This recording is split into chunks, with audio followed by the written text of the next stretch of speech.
Sa pagtestigo ng auditor mula po sa Commission on Audit sa impeachment trial ni Vice President Sara Duterte, sinabi niyang nakitaan niya ng mga paglabag at pagkukulang ang Office of the Vice President sa pag-liquidate ng kanilang confidential funds.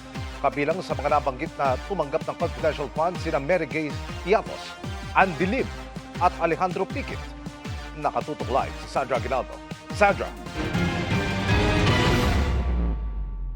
Yes, Emil, dito nga sa impeachment court ay inaharap ngayon ng prosecution panel ang isang state auditor ng Commission on Audit. Ito po ay nag-testify kaugnay sa audit na ginawa niya sa mahigit 600 million pesos na confidential fund ni Vice President Sara Duterte para sa taong 2022 at 2023 na ayon po sa prosecution panel ay hindi umano nagamit sa tamang paraan.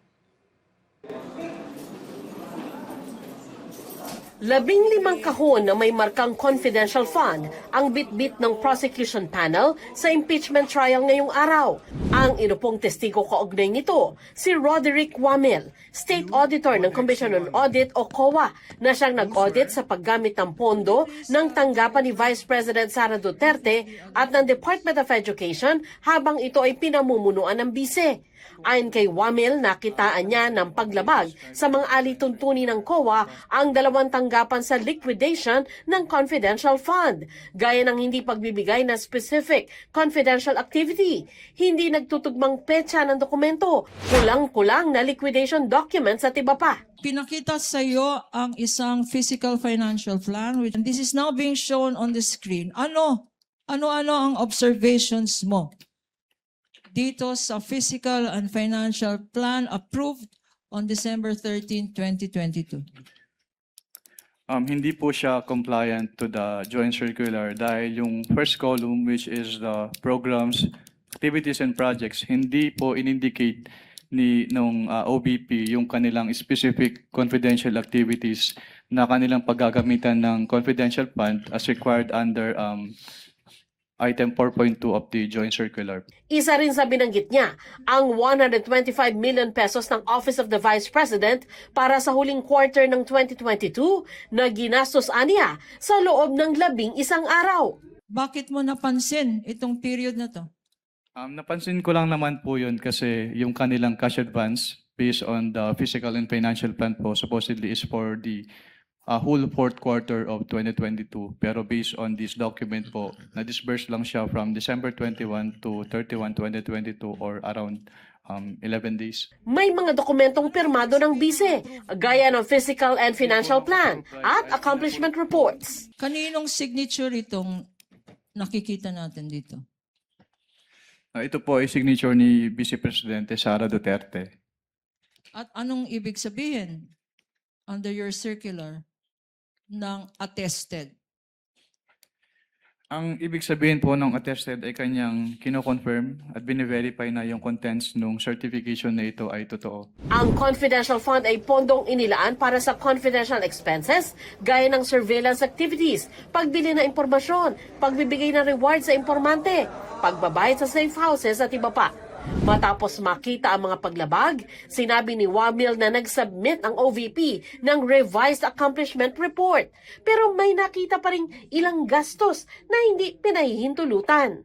Based on this document po, some of the line items as presented po na confidential expenses ay hindi among the allowable expenses under item 4.8 of the joint circular. Yung provision of medical and food aid for 40 million pesos at yung payment of incentives or traveling relative to confidential operations na 10 million pesos. Nakita rin ng COA na ginamit ang confidential fund pambili ng lamesa, upuan, computer, pero wala raw resibo, kundi acknowledgement receipt lang. May napansin din siya sa petsa ng ilan sa mga ito. Napansin ko na some of the payments were dated December 2023. Which is beyond the scope po nung covered ng kanilang cash advances. And yun nga po, katulad nung nasabi ko kanina, may mga payment of rewards po sila. Either in cash, in medicines, and in various goods. Pero wala na po silang sinamit na any document na support or evidence, document evidencing the success of the information gathering activity on account of the information given by the informer.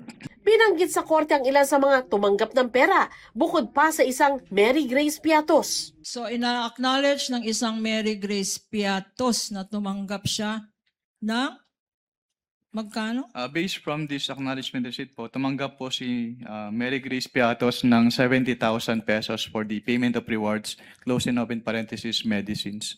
Pag merong pangalang Mary Grace Piatos, kayo ba ay nag-i-investigate o kasama ba ng post-audit nyo ang mag-ascertain sino ba itong Mary Grace Piatos?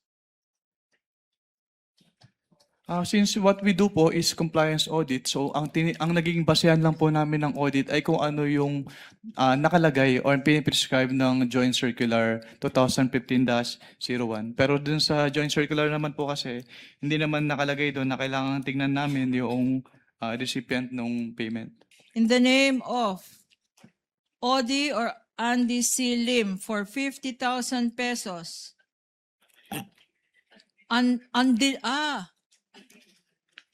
Andilim.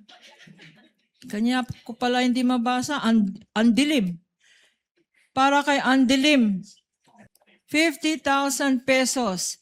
Ang date, 12/21/2023. Yung date of payment po, December 27, 2023 is outside the coverage po nung kanilang period of disbursement. Kung merong andilim, siguro dahil Objection, pikit. Your Honor. I'm sorry, but I've been giving leeway to opposing counsel, but I think she's been coloring, the contents of the documents more than what is shown in Your the Honor, I'm document just reading. It itself. says here. And No, counsel Your can Honor, It says andilim. And the next one, maybe you will object again. It's Alejandro A. Pikit. I was gonna say, kanya siguro madilim. May pikit ang mata. Counsel for the panel of prosecutors, I think you know what the counsel for the respondent is talking about. Yes. Kindly proceed accordingly. Nang sumahin daw ito ni Wamil, lumabas na ang halagang nakasaad sa acknowledgement receipts, sobra sa nakalagay sa acknowledgement report ng OVP. Magkano ba ang binigay na confidential funds? Based on the documents submitted to ICFAO, 125 million pesos po. May discrepancy. Hindi tugma, 150,000 na butal. Based on the documents po, yes, may discrepancy po yung acknowledgement receipts and the accomplishment report. Emil, bukas ay inaasahan na sasalang sa cross-examination ng abogado ni Vice President Sara Duterte itong si Wamil. Pagkatapos po meron pa isang witness, isa ring state auditor ng Commission on Audit ang isasalang bukas. Emil? Maraming salamat, Sandra Aguinaldo.